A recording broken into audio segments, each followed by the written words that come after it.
কোরবানির সময় বিরাট গরু কেনা হয়, সেই গরুর গলায় মালা দিয়া তারপরে শহরে রাস্তায় রাস্তায় ঘুরানো হয়, অমুক মিয়া সাহেব এই গরুটা কোরবানি করবে। এরকম চিটাগংয়ে হয় না, অন্য অন্য জেলায় হয়। জি, এখানেই বেশি তাই? আশ্চর্য কথা। তাহলে তো উচিত, এরকম যদি উদ্দেশ্য হয় তাহলে বড় মিয়া গরুর সাথে একসাথে হাঁটা উচিত, লোকেরা বুঝুক কোন বড় মিয়া আর কোন বড় গরু। আপনি এটা করলেন কি জন্য? এই কাজটা তো নিন্দনীয় কাজ। আর প্রতিযোগিতামূলক কোরবানি করা, প্রতিযোগিতামূলক 35,000 টাকার গরু কোরবানি করা হলো, মানে নাই। মানুষকে শুনাইয়া, মানুষকে দেখাইয়া যদি করা হয় কোনো ফল পাওয়া যাবে না। আমার বন্ধুগণ, আল্লাহ রাব্বুল আলামিন বলছেন মানুষকে দেখাবার জন্য দান সদকা করো না। ইন তুবদুস সাদাকাতি ফানি'ম্মা হিয়া ওয়া ইন তুখফুহা ওয়া তু'তুহাল ফুকারা ফাহুয়া খায়রুল লাকুম ওয়া ইউকাফিরু আনকুম মিন সাইয়্যাতিকুম। প্রকাশ্যভাবে খরচ করলে তা ভালো, আল্লাহ পাক বলছেন প্রকাশ্যভাবে খরচ করলে তা ভালো, কিন্তু গোপনে দান করা সবচেয়ে উত্তম। তবে প্রকাশ্যে দান করতে গিয়ে যদি এটা এই জন্য হয় যে আমি দিলে পরে আরো একজন উৎসাহিত হয়ে দেবে, সমাজ কল্যাণ পরিষদের এত বড় বিশাল মাহফিল, 16 লক্ষ টাকা খরচ হবে, দিলাম আমি 1 লাখ টাকা, এটা শুনাইয়া বলার পর আমার কথা শুনিয়া আরো যাদের টাকা আছে তারা হয়তো 2 লাখ দেবে, এই চিন্তা করে যদি তারগিবের জন্য, উৎসাহ প্রদানের জন্য, ইন্সপিরেশনের জন্য যদি হয়, এই নিয়ত হলে ক্ষতি নেই। কিন্তু সব অবস্থায় দানটা গোপন হয় ভালো। আল্লাহ পাক বলেন গোপনে যদি তুমি দান করো তাহলে আমি রব্বুল আলামিন ওই গোপন দানের বিনিময় তোমার সমস্ত গোপনীয় গুনাহগুলি আমি রব্বুল আলামিন মাফ করে দেব, তোমার গোপন গুনাহগুলি মাফ করে দেব। আল্লাহ পাক বলছেন ওয়ামা তুনফিকুনা ইল্লা ইবতিগা ওয়াজহিল্লাহ, তোমরা যা কিছু খরচ করো তাতে আল্লাহর সন্তুষ্টি লাভ করা ছাড়া মনের মধ্যে অন্য কিছু যেন লক্ষ্য না থাকে, শুধুমাত্র আল্লাহর সন্তুষ্টি মনের মধ্যে তোমরা রাখবে। আর কাউকে কোন জিনিস দিয়ে তার কাছে অনুগ্রহ প্রকাশ করতে পারবে না, আমি তোমার এই উপকার করছিলাম তুমি নেমো খারামের মতো আজ কথা বলো, এরকম বলে না। কাউকে কিছু দিয়ে অনুগ্রহ প্রকাশ করবা না, তার মনে ব্যথা দিবা না। الذين ينفقون أموالهم في سبيل الله ثم لا يتبعون ما أنفقوا منا ولا أذى, যারা আল্লাহর পথে খরচ করেন এবং খরচ করার পর নিজের অনুগ্রহ প্রকাশ করে না এবং কাউকেও মনে কষ্ট দেয় না, টাকা দিয়া খোটা দিল না, মনেও কষ্ট দিল না, তাদের জন্য পুরস্কারটা কি শুনুন। আল্লাহ পাক বলেন পুরস্কার হচ্ছে লাহুম আজরুহুম ইনদা রাব্বিহিম ওয়ালা খাউফুন আলাইহিম ওয়ালা হুম ইয়াহজানুন, ওদের জন্য তার পরওয়ারদিগারের কাছে রয়েছে বিরাট পুরস্কার, আজরে আজিম, এদের জন্য কোনো ভয় নাই, কোনো চিন্তাও নাই, কিয়ামতে ডাইরেক্ট জান্নাতে চলে যাবে। সুবহানাল্লাহ। দানের এত ফজিলত যা ভাই আমি বলে শেষ করতে পারবো না, এত ফজিলত আল্লাহ দানের মধ্যে রেখেছেন। ত্যাগেই তো শান্তি, ভোগে শান্তি নাই, মজা কিসে? জোরে কন্যা মজা কিসে? ত্যাগের ভিতরেই মজা। এরপরে আল্লাহ পাক বলছেন আল্লাহর পথে 3 নম্বরে হতেছে আল্লাহর পথে যা খরচ করবা বেছে বেছে ভালো জিনিসটা দিও, বাইসা বাইসা ছেঁড়া জামাটা দিও না। পকেটে হাত দিয়া দান করবে, পকেটে হাত দিয়া হাত আর বাইর করে না, কারণ কি? খুঁজে দেখে যে 10 পাই না, 4 না, কম পয়সাটা দেবে, ভালোটা দেবে না। টাকা বের করে ওর মধ্যে ময়লা পচা গন্ধ লাগে, ওইটা দান করবে, আর টাটকা টাকাটা পকেটে রেখে দেবে। এই স্বভাব আমাদের আছে কিনা? কর আছে কিনা? আরে বাবা, টাকা কি আপনি পকেটে রাখতে পারবেন? ওটা দেওয়া লাগবে না? এরা দেন তারা দেন, কাউকে কিন্তু দেবেনি। আমাদের এই বদভ্যাস আল্লাহ আমাদেরকে মাফ করুন, কোন আমিন বলেন। আমিন। দান করার সময় বেছে বেছে খারাপটা দিও না, ছেঁড়া কাপড়টা দিও না, অখাদ্য কুখাদ্য দান করো না।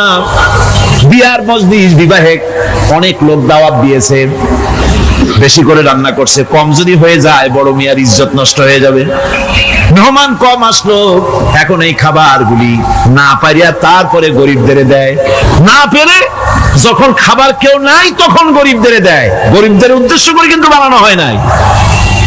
এটা হলো একজনের রুটি খাচ্ছিল, এক কৃপণ বখিল রুটি খেতে বসেছে, সিল একটা আসে আর রুটিতে সু মারলো, সু মেরে রুটিটা নিয়ে গেছে। বেচারা পিছনে পিছনে দৌড় আরম্ভ করছে, গালি দিতে দিতে। মরার সিল, আর তুই জায়গা পাইলি না। চিলের পিছনে দৌড়াতে দৌড়াতে নদীর পাড়ে চলে আসছে। সিলও দেখে যে আল্লাহ, এমন এক বেকায়দার লোকের রুটি নিলাম, কোনো গাছেও বসতে পারি না তার ঢিলার জ্বালায়। শেষ পর্যন্ত পাশে ছিল নদী, নদীর উপর দিয়া চিল উড়ে ওপার যাওয়া আরম্ভ করছে। বকিল বেচারা দাঁড়াই থাকে, দিলাম ফি সাবিলিল্লাহ, আল্লাহর রাস্তায় দিলাম। এর তো কোনো মানে নাই। নিজে খেতে না পারে বাসি অখাদ্য কুখাদ্য এগুলি দিতে আল্লাহ পাক নিষেধ করেছেন। দিবা বাইসে বাইসে ভালো জিনিসটা, যেটা তোমার কাছে প্রিয় ওইটা দিও। তুমি যদি খারাপটা দাও তাহলে আল্লাহ তোমার দেবেন ওই মানের। কিয়ামত আছে না, কিয়ামত ওই মানের পাবা। আল্লাহ পাক বলছেন, ইয়া আইয়ুহাল্লাযীনা আমানু আনফিকু মিন তাইয়্যিবাতি মা কাসাবতুম ওয়া মিম্মা আখরাজনা লাকুম মিনাল আরদ। তোমরা যে উপার্জন করেছো, সেই উপার্জনে তোমাদের জন্য যা উপার্জন করেছো তাই, আর মাটির ভিতর থেকে আমি যা তোমাদের জন্য দিয়েছি তার থেকে ভালো জিনিস, ভালো ভালো জিনিস আমার রাস্তায় খরচ করো। এটা কার ওয়াদা? আল্লাহর ওয়াদা। আর খরচ করার জন্য ওয়ালা তায়াম্মামুল খাবিসা মিনহু তুনফিকুন, খরচ করার জন্য বাইসা বাইসা খারাপ জিনিসগুলি খুঁজে বেড়াইও না, ভালো জিনিসগুলি আমার রাস্তায় খরচ করো। আর যতদূর সম্ভব গোপনে দিও, যতদূর সম্ভব দান গোপনে করি। মানুষকে শোনায়ও না অমুক জায়গায় দিলাম, বা মানুষের দেখায় দেখায় দিও না। হযরত ইব্রাহিম আলাইহিস সালামের কথা আল্লাহ পাক কোরআনে কারিমে বলছেন, সবর কারে কয় দেখো, শেখো সবর কারে কয়। আল্লাহ পাক বললেন, ইব্রাহিম তোমার বিবি আর তোমার নবজাতক এই সন্তানকে রেখে আসো মক্কা নগরীতে। তিনি চলে গেলেন, সেখানে ঘর নাই, বাড়ি নাই, কিচ্ছু নাই, চতুর্দিকে ধুধু বালু আর মরুভূমি। হযরতে হাজরা বলছেন, ইব্রাহিম সামান্য পানি আর খাবার দিয়া আমার সন্তান শুদ্ধ এখানে রেখে যেতেছো, আমি কি অপরাধ করেছি? কোনো জবাব নাই। দুইবার তিনবার বলার পরে হাজরা বলছেন, ইব্রাহিম গো, তবে কি আমার আল্লাহর হুকুম মতো আমারে রেখে যাচ্ছ নাকি? হযরত ইব্রাহিম আকাশের দিকে আঙ্গুল উঁচু করলেন। কথা বলবেন, বাক শক্তি বেরোচ্ছে না। 80 বছর বয়সের সময় একটা বাচ্চা আল্লাহ তাআলা দিয়েছেন। আর এমন বাচ্চা, পয়গম্বরের ছেলে, কি সুন্দর চেহারা, মরুভূমির উপরে ফালাই দিয়েছো, ফালাই দিয়ে রওনা হয়ে যাচ্ছেন, মুখ দিয়ে কথা সরছে না, আকাশের দিকে দেখালেন। হযরত হাজরা বুঝতে পারলেন। হযরত হাজরা বলেন, ইব্রাহিম কোনো চিন্তা নাই, নিশ্চিন্ত বলে বাড়ি ফিরে যাও। আমি আমার আল্লাহর উপরে এতটা ভরসা করি, আল্লাহর হুকুমে যদি আমার এখানে রেখে যেয়ে থাকো, ওই আল্লাহ পাক আমাকে আর আমার কলিজার টুকরা ইসমাইলকে পানিতে আর খাবারে মারবেন না, অবশ্যই তিনি ব্যবস্থা করবেন। হযরতে হাজরা পানির জন্য দৌড়াদৌড়ি করলেন। সাফা মারোয়া আপনারা জানেন, সব জানা কথা। সাফা মারোয়া দৌড়িয়ে দৌড়িয়ে এই যে পানির জন্য হাজরা দৌড়াইলেন, আল্লাহর কাছে খুব নাপসন্দ হয়েছে নাকি?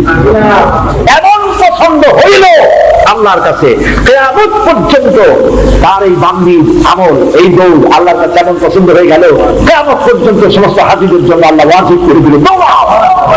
আমার হাজরা যেমন দৌড়াইছে সেই রকম দৌড়াও। সুবহানাল্লাহ। ইসমাইল না খেয়ে মরছে, পানির অভাবে মরছে।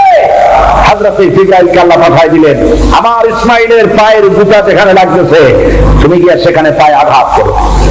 হযরতে জিবরাইল পায়ের আঘাত করলেন, সেখান থেকে পানি ছিটকে বেরিয়ে চলে আসে।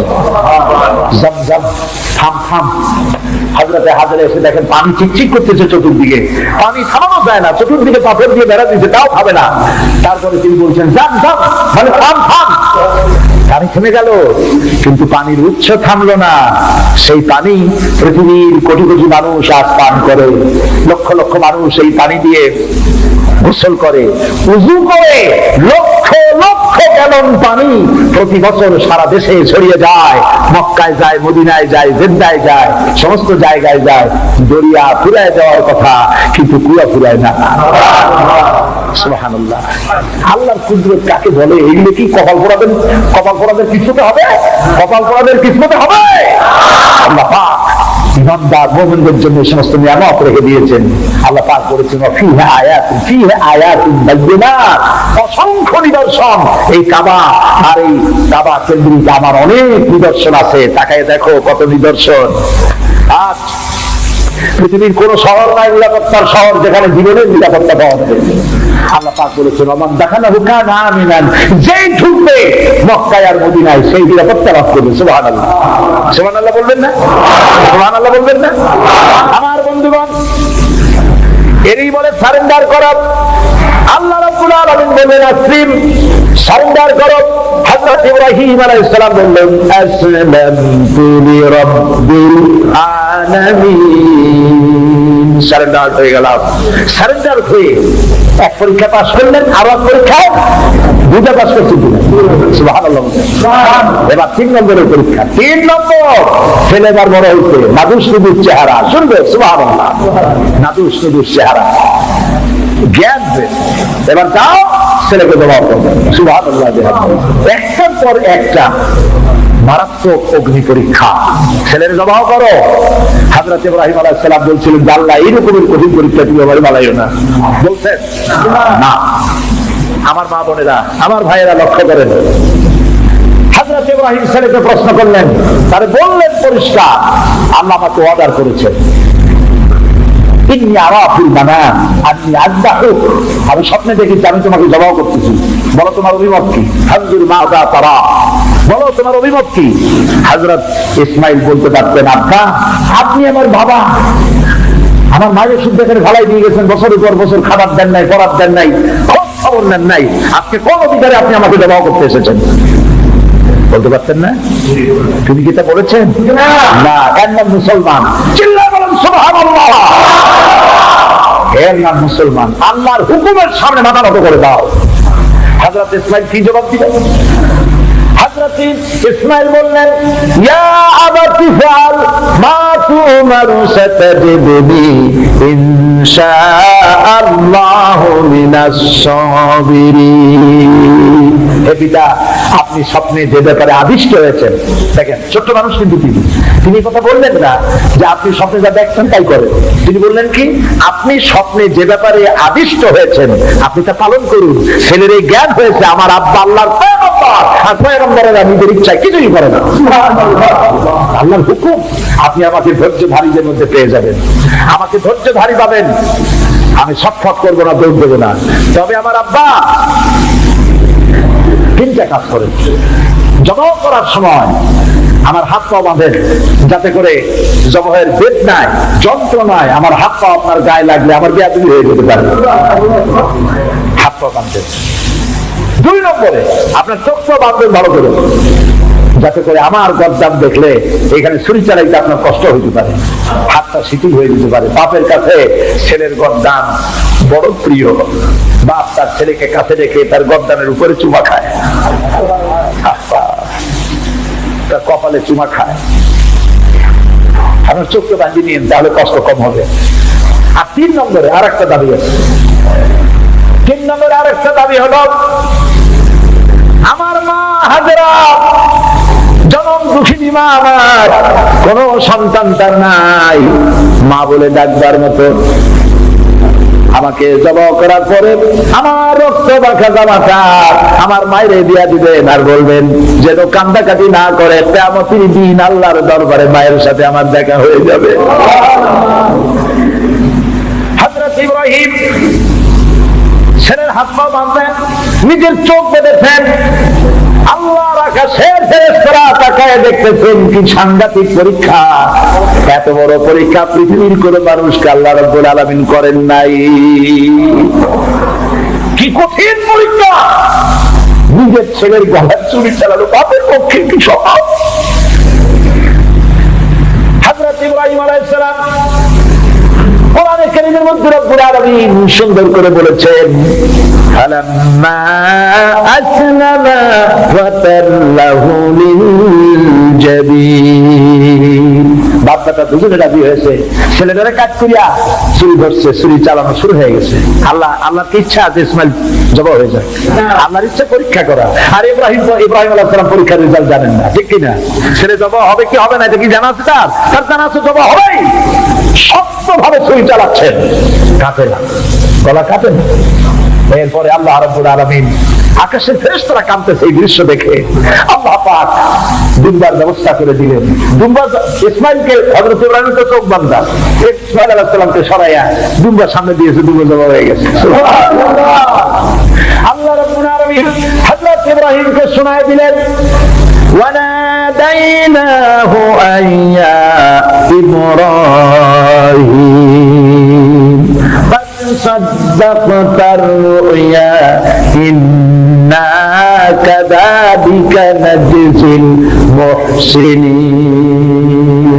আমি ইব্রাহিমকে ডেকে বললাম, ইব্রাহিম তুমি তো আর স্বপ্নকে বাস্তবে রূপ দিয়েছো, আর আমি এইভাবে করে মুহসিনদেরকে পুরস্কৃত করে থাকি। সালামুন আলা ইব্রাহিম, ইব্রাহিমের উপরে আল্লাহর শান্তি নাযিল হোক। কিয়ামত পর্যন্ত পৃথিবীর কোটি কোটি মুসলমানেরা নামাজের মধ্যে ইব্রাহিম আলাইহিস সালামের জন্য দোয়া করবে। সুবহানাল্লাহ! দোয়া করেন না আপনারা? কোন সময়? দরুদের দরুদ। কিয়ামত পর্যন্ত দোয়া করো, তোমার নেতা, তোমার জাতির পিতা। মুসলমান কারে বলে? কেন না মুসলমান? মদের ব্যবসা ছাড়তে পারবেন না, জুয়া ছাড়তে পারবেন না, সুদ ছাড়তে পারবেন না, আবার দাবি করবেন আপনি মুসলমান। মুসলমান হওয়া যাবে না, আল্লাহর কসম মুসলমান হওয়া যাবে না। মুনাফিক মুনাফিক মুনাফিক। মুসলমান হতে হলে আল্লাহর হুকুমের সামনে মাথা নত করতে হবে, যা তিনি বলেছেন সব মানতে হবে।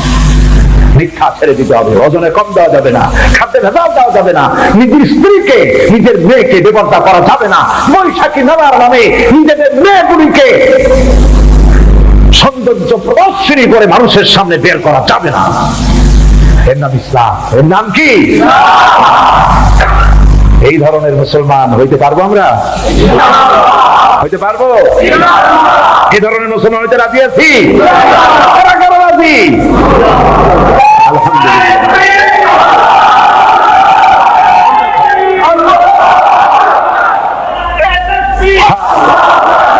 আলহামদুলিল্লাহ। জোরে বলেন আলহামদুলিল্লাহ। এইরকম মুসলমান হতে হবে যে আমার চেহারা করতে হবে আল্লাহ যেভাবে হুকুম করেছেন, রাসূল যেভাবে করেছেন। আমার পা থেকে শুরু করে মাথা, জামা কাপড়, ওঠা বসা, চলা ফেরা সব করতে হবে আল্লাহ যেভাবে বলেছেন, রাসূল যেভাবে করেছেন। আল্লাহ রাব্বুল আলামিন বলেন, ইয়া আইয়ুহাল্লাযীনা আমানু দুখুলু ফিস-সিলমি কাফা ওয়া লা তাত্তাবিউ খুতুওয়াতিশ শাইতান ইন্নাহু লাফিল পথ। এটাই নাজাতের পথ, এটাই আল্লাহর পথ। সুবহানাল্লাহ ওয়া বিহামদিহি। সন্তান বড় হয়ে গেছে, বুদ্ধি হয়েছে, দৌড়াতে পারে। আল্লাহ রাব্বুল আলামিন হুকুম করলেন, ছেলেকে জবাহ করো। কত বড় আগুনের পরীক্ষা! কোরআন শরীফ বলছে, হযরত ইব্রাহিম আলাইহিস সালাম নিজের ছেলেকে ডেকে নিয়ে বললেন, ইয়া বুনাইয়া ইন্নী আরা ফিল মানামি আন্নী আযবাহু ফানজুর মাযা তারা। হে আমার কলিজার টুকরা সন্তান, আমি স্বপ্নে দেখেছি যেন আমি তোমাকে জবাহ করতেছি, তোমার রায় কি, তোমার মত কি, আমারে শোনাও। ছেলে পয়গম্বর ছেলেটার জবাবে বললেন, ইয়া আবাতি ফাআল মা তু'মার সাতাজিদুনি ইনশাআল্লাহু মিনাস সাবিরিন। হে আমার আব্বাজান, আপনি যে ব্যাপারে স্বপ্নের ভিতরে আদিষ্ট হয়েছেন আপনি তা কার্যকরী করুন। আমাকে এতটুকু অধৈর্যের মধ্যে পাবেন না, আমাকে ধৈর্যশীলদের মধ্যে পাবেন। আমারে আপনি আল্লাহর হুকুম পালন করেন। আল্লাহ পাক শোনাচ্ছেন, ফালাম্মা আসলামা ওয়া তাল্লাহু লিল জাবিন। পিতা পুত্র দুজনই রাজি হয়ে গেল। পিতা তার ছেলেকে কাঁধ করে গলার উপরে ছুরি ধরেছেন। আল্লাহ রাব্বুল আলামিন ইসমাইল জবাহ হোক এটা আল্লাহ চান নাই, আল্লাহ চেয়েছেন পরীক্ষা করতে। পরীক্ষায় ইব্রাহিম পাস হয়ে গেলেন। আল্লাহ পাক বলছেন, ওয়ানাদাইনাহু আইয়া ইব্রাহিম قد صدقت الرؤيا إنا كذلك نجزي المحسنين। আমি ইব্রাহিমকে ডেকে বললাম, ইব্রাহিম তুমি তোমার স্বপ্নকে বাস্তবে রূপ দিয়েছো, আর এভাবেই করি আমি মুহসিনদেরকে পুরস্কৃত করে থাকি। আল্লাহ পাক খুশি হলেন। আল্লাহ পাক বললেন, ইন্না হাযা লাবালাউল মুবিন। নিঃসন্দেহে এটি একটি বিরাট পরীক্ষা ছিল। ঠিক কি না? আল্লাহ নিজে বলছেন এটি একটি বিরাট পরীক্ষা, আজিম ইমতিহান। সে ইমতিহানে তিনি পাশ করলেন। পরীক্ষায় উত্তীর্ণ হওয়ার জন্য রব্বুল আলামিন পুরস্কার দিয়া দিলেন। আল্লাহ পাক বললেন, সালামুন আলা ইব্রাহিম। পড়েন সবাই, সালামুন আলা ইব্রাহিম। ইব্রাহিমের প্রতি আল্লাহ পাক বললেন, ইব্রাহিমের প্রতি সালাম রইল। সুবহানাল্লাহ ওয়া বিহামদিহি। কোন কোন শহর আছে কোরবানির সময় বিরাট গরু কেনা হয়, সেই গরুর গলায় মালা দিয়া তারপরে শহরে রাস্তায় রাস্তায় ঘুরানো হয়, অমুক মিয়া সাহেব এই গরুটা কোরবানি করবে। এরকম চিটাগং-এ হয় না, অন্য অন্য জেলায় হয়। জি, এখানেই বেশি হয়। তাই আশ্চর্য কথা। তাহলে তো উচিত, এরকম যদি উদ্দেশ্য হয় তাহলে বড় মিয়া গরুর সাথে একসাথে হাঁটা উচিত। লোকেরা বুঝুক কোন বড় মিয়া আর কোন বড় গরু। আপনি এটা করলেন কি জন্য? এই কাজটা তো নিন্দনীয় কাজ। আর প্রতিযোগিতামূলক কোরবানি করা, প্রতিযোগিতামূলক 35,000 টাকার গরু কোরবানি করা হলো, মানে নাই। মানুষকে শুনাইয়া, মানুষকে দেখাইয়া যদি করা হয় কোনো ফল পাওয়া যাবে না। আমার বন্ধুগণ, আল্লাহ রাব্বুল আলামিন বলছেন, মানুষকে দেখাবার জন্য দান সদকা করো না। ইন তুবদুস সাদাকাতি ফানি'ম্মা হিয়া ওয়া ইন তুখফুহা ওয়া তু'তুহাল ফুকারা ফাহুয়া খায়রুল লাকুম ওয়া ইউকাফিরু আনকুম মিন সাইয়্যাতিকুম। প্রকাশ্যভাবে খরচ করলে তা ভালো। আল্লাহ পাক বলছেন প্রকাশ্যভাবে খরচ করলে তা ভালো, কিন্তু গোপনে দান করা সবথেকে উত্তম। প্রকাশ্যে দান করতে গিয়ে যদি এটা এই জন্য হয় যে আমি দিলে পরে আরো একজন উৎসাহিত হয়ে যাবে, সমাজ কল্যাণ পরিষদের এত বড় বিশাল মাহফিল, 16 লক্ষ টাকা খরচ হবে, দিলাম আমি 1 লাখ টাকা, এটা শুনাইয়া বলার পর আমার কথা শুনিয়া আরো যাদের টাকা আছে তারা হয়তো 2 লাখ দেবে, এই চিন্তা করে যদি তারগিবের জন্য, উৎসাহ প্রদানের জন্য, ইন্সপিরেশনের জন্য যদি হয়, এই নিয়ত হলে ক্ষতি নেই। কিন্তু সব অবস্থায় দানটা গোপন হয় ভালো। আল্লাহ পাক বলেন, গোপনে যদি তুমি দান করো, তাহলে আমি রব্বুল আলামিন ওই গোপন দানের বিনিময় তোমার সমস্ত গোপনীয় গুনাহগুলি আমি রব্বুল আলামিন মাফ করে দেব।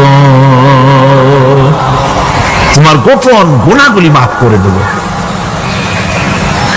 5 নম্বরে হচ্ছে নির্বোধ আর অজ্ঞ লোকদেরকে প্রয়োজনের অতিরিক্ত টাকা দিবা না।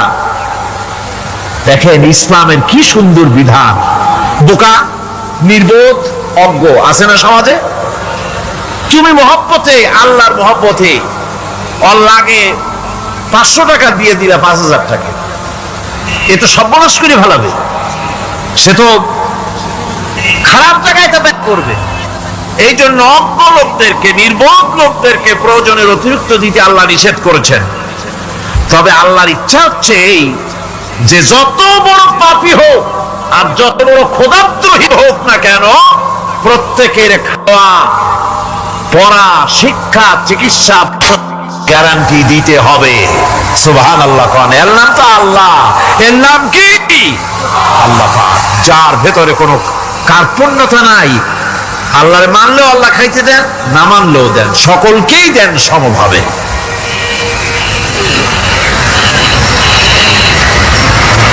ছয় নম্বরে হচ্ছে কারো প্রয়োজন পূরণের জন্য যদি ধার দেওয়া হয়, যদি কাউকে ধার দেন, তা করার জন্য বারবার তাকে টাকাটা দেওয়া যাবে না। একথা শুনে যারা ঋণগ্রস্ত আছেন তারা আবার এই সুবিধাটা নিয়েন না। সামর্থ্য থাকতে যদি যার কাছ থেকে ধার এনেছেন তাকে যদি কষ্ট দেন, অবশ্যই আল্লাহর কাছে আসামি হতে হবে কিয়ামতের দিন, কোনো সন্দেহ নাই। আর যে ব্যক্তি ধার দিয়েছেন তিনি যদি বুঝতে পারেন যে এই লোকটি আসলে নিয়ত ভালো কিন্তু দিতে পারতেছে না, তাহলে এমন লোককে বারবার টাকাটা দিতে আল্লাহ নিষেধ করেছেন।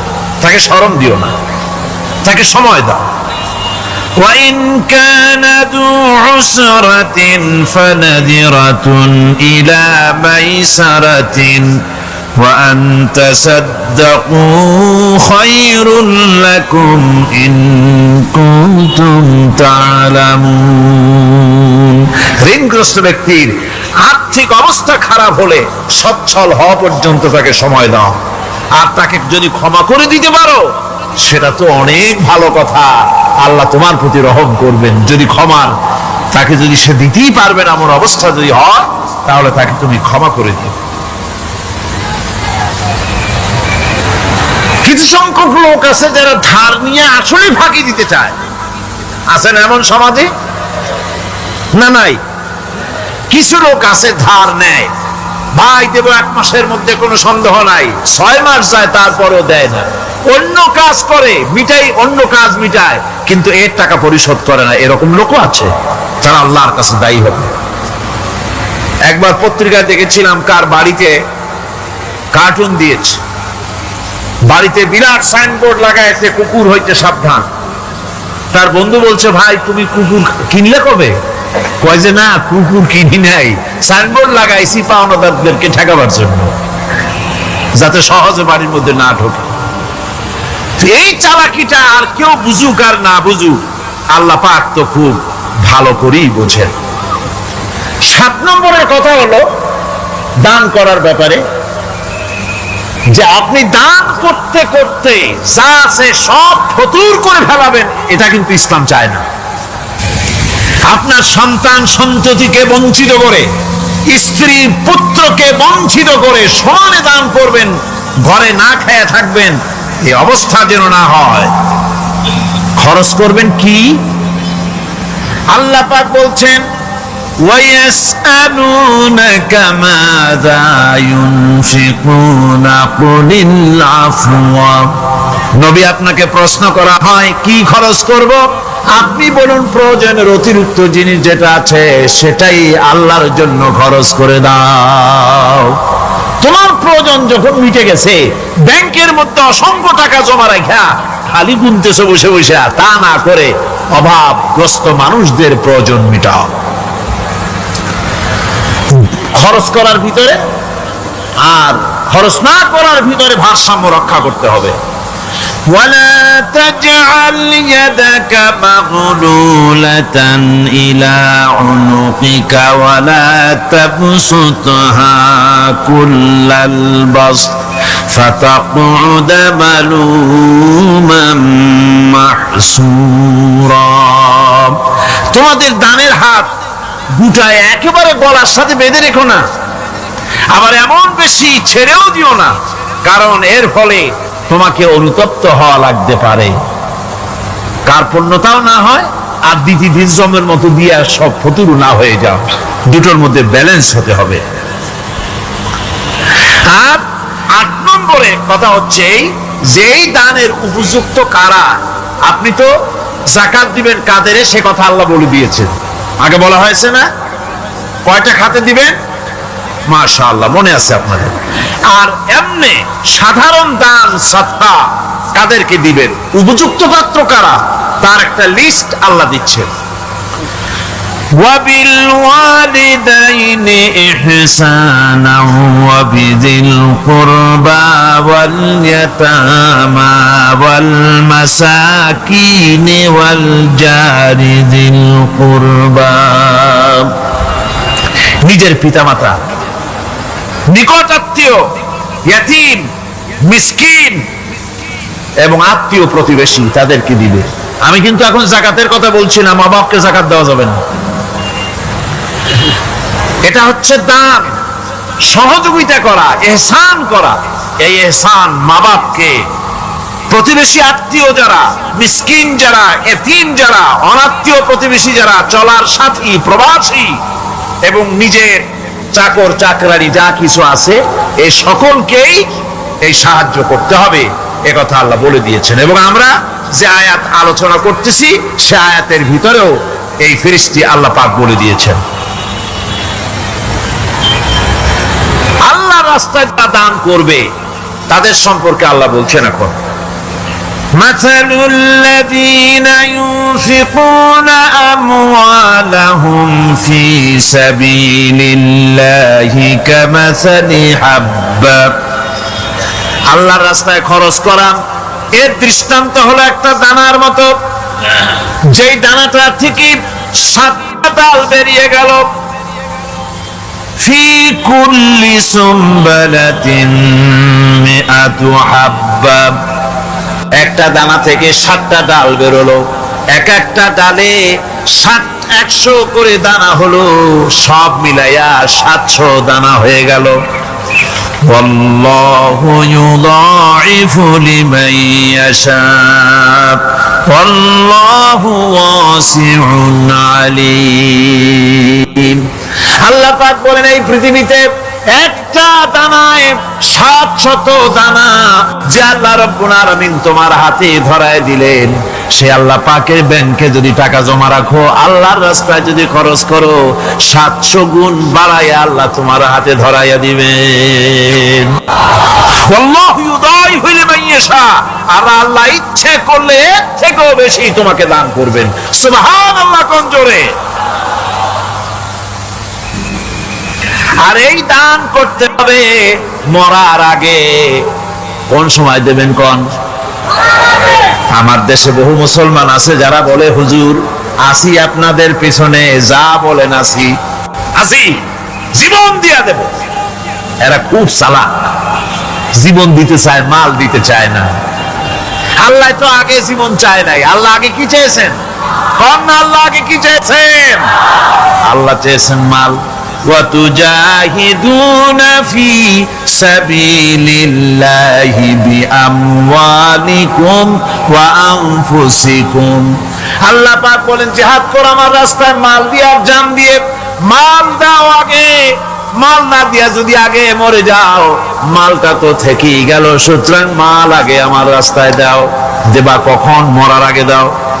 وَأَنفِقُوا مِمَّا رَزَقْنَاكُم مِّن قَبْلِ أَن يَأْتِيَ أَحَدَكُمُ الْمَوْتُ। আমার রাস্তায় খরচ করো মৃত্যু আসার আগে।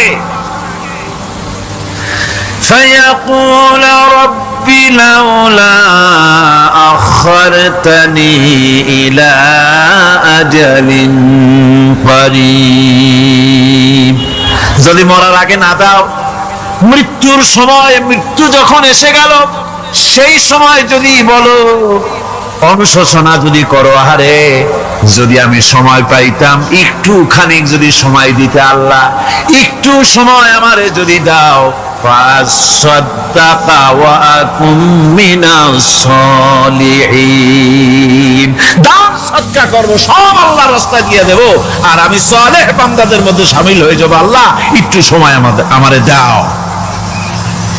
আল্লাহ পাক বলছেন, ওয়ালা ইউআখিরাল্লাহু নাফসান ইযা জাআ আজালুহা আল্লাহু খাবীরুম বিমা তা'মালুন। মৃত্যুর নির্ধারিত সময় আসলে এক সেকেন্ড আগে পাশে করা হবে না। সুতরাং মৃত্যুর আগে খরচ করো। আপনি মনে করবেন যে আপনি মরে গেলে পরে আপনার ছেলে মেয়ে আপনার জন্য করবে, খরচ করবে। হ্যাঁ করবে ঠিক, মরার পরে কুলখানির পরে 40, তারপরে শেষ, এরপর আর করবে। আপনার ছেলে মেয়ে আপনার জন্য করবে তার প্রমাণ তো আপনি নিজে। আপনি আপনার ছেলের মেয়ের জন্য কি করে, আপনার মা বাবার জন্য কি করছেন? আপনার মা বাবার জন্য যদি আপনি কিছু না করে থাকেন, আপনার ছেলে মেয়ে আপনার জন্য করবে না। সুতরাং নিজের কাজ নিজে করেন। আপনার পিঠ যদি চুলকায়, আর নাতিরে যদি বলেন নাতি পিঠটা চুলকায় দাও, সে যে জায়গা চুলকাবে আপনি করবেন উত্তর দিকে, সে উত্তর দিকে, দক্ষিণ দিকে, উপরে নিচে, পিঠে, পাশার কাছে, যে জায়গায় আঙ্গুল দেবে আপনি করবেন ওখানে না, আবার আরেকটু উপরে দাও, আরেকটু পাশে দাও, জায়গা মতো পড়বেই না। আর কষ্ট করে নিজের হাতটা যদি পৌঁছাইতে পারেন জায়গা মতো পড়ে, একবার চুলকানি মারলেই চুলকানি শেষ, ঠিক কিনা?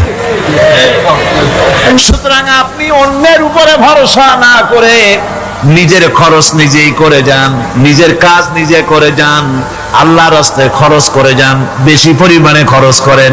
যত খরচ করবেন আল্লাহ রাব্বুল আলামিন রাজি হয়ে যাবে। কোন সুবহানাল্লাহ। যাকাত কোথায় কোথায় ব্যয় করবেন, কারে কারে দিবেন? আল্লাহ রাব্বুল আলামিন বলেন, ইন্নামাস সাদাকাতু লিল ফুকারা'i ওয়াল মাসাকিনি ওয়াল আমিলিনা আলাইহা ওয়াল মুআল্লাফাতি কুলুবুহুম ওয়া ফিল রিকাব والغارمين وفي سبيل الله وابن السبيل فريضة من الله والله عليم حكيم। সূরা তাওবার মধ্যে আল্লাহ পাক যাকাত কোথায় কোথায় দিবেন খাতগুলি আল্লাহ বলে দিচ্ছেন। কোন আলহামদুলিল্লাহ। যেখানে সেখানে যাকাত দেওয়া যাবে না। যাকাতের জন্য খাত হচ্ছে 8টা। যাকাতের জন্য খাত কয়টা? 8টা। 8টি খাতে আপনার যাকাতের টাকা আপনি ব্যবহার করবেন, ব্যয় করবেন। প্রথম দিবেন ফকিরদেরকে। প্রথম দিবেন কাদেরকে? ফকির। ফকির কারা? ফকির হচ্ছে নিজের জীবন জীবিকায় অন্যের মুখাপেক্ষী। তারপরে শিশু, এতিম, বিধবা,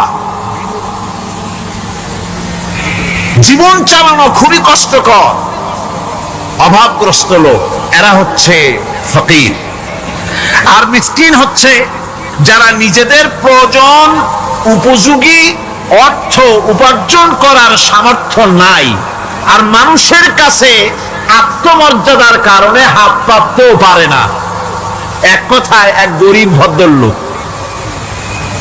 আল্লাহ কোরআন শরীফে বলেছেন যে এদের চেহারা দেখে বুঝো জ্বর পেটে খাবার নাই, অথবা সে অসুবিধায় আছে, চেহারা দেখে বুঝে তাকে সাহায্য করো। সে এমন শরীফ মানুষ আছে না আমাদের সমাজে? লোক এরকম আছে না? আছে কিনা?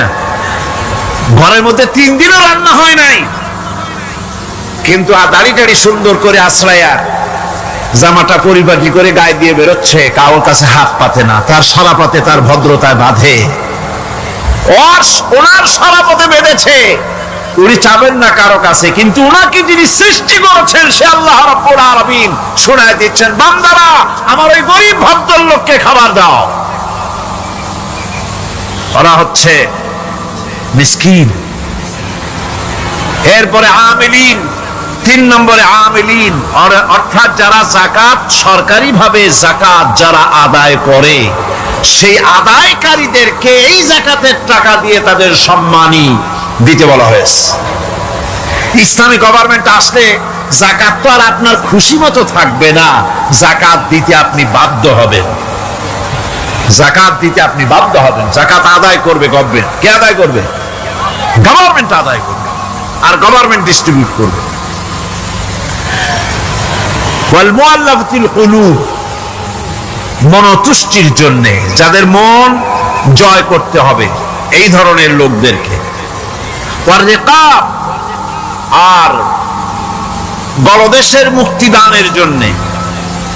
ওয়াল গারিমিন, আর ঋণগ্রস্ত ব্যক্তি, তাও আবার এমন পর্যায়ের যে ঋণ পরিশোধ করতে গেলে যদি তার এমন অবস্থা হয় যে তার কাছে যাকাত দেওয়ার মতো টাকা থাকে না, এরকমের অবস্থা যদি হয় তাহলে যাকাতের টাকা দিয়ে তার ঋণ পরিশোধ করে দেওয়া যেতে পারে। ফি সাবিলিল্লাহ। এরপরে হচ্ছে জিহাদের রাস্তা।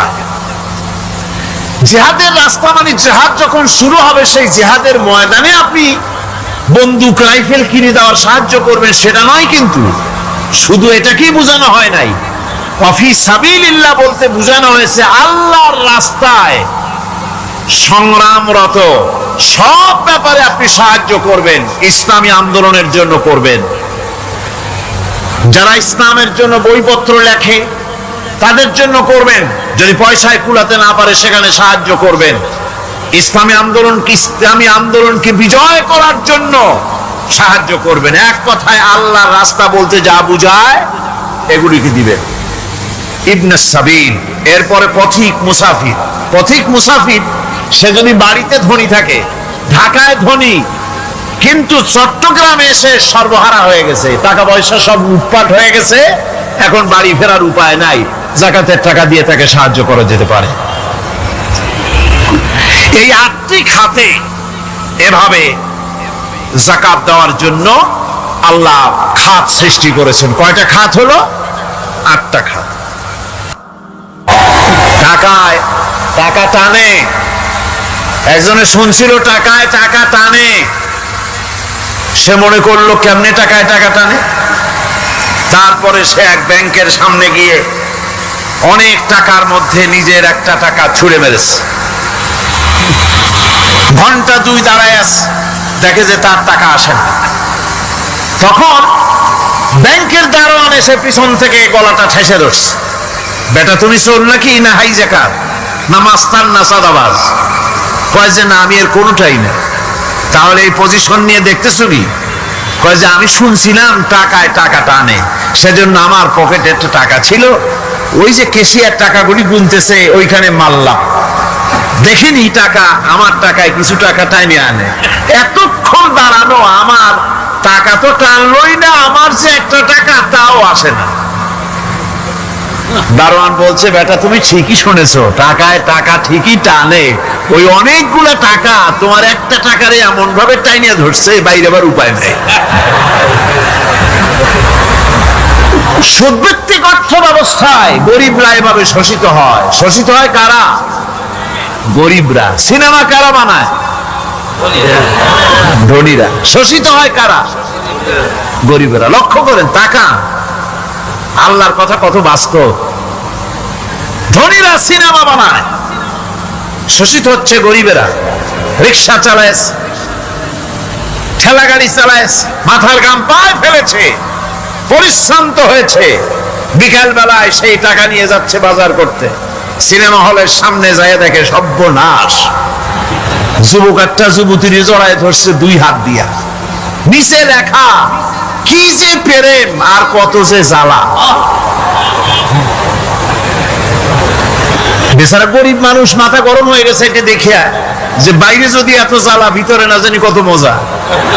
যে টাকা দিয়ে চাউল কিনতো সেই টাকা দিয়া টিকিট কিনে সিনেমায় ঢুকলো। এর মাথায় ঘামানো পয়সাগুলি পাইল কে? বড় লোকই পেল। বড় লোকেরা ব্যাংকে টাকা রাখে, গরিব মানুষেরা ব্যাংক থেকে টাকা লোন নেয়। কৃষি লোন নিল, গরু কিনলো, বীজ কিনলো, সার কিনলো। আকাশ থেকে বৃষ্টি হলো না, অনাবৃষ্টি অতিবৃষ্টি খরার কারণে ফসল হলো না। ব্যাংক কি তার লোন মাফ করবে? তার সুদ মাফ করবে?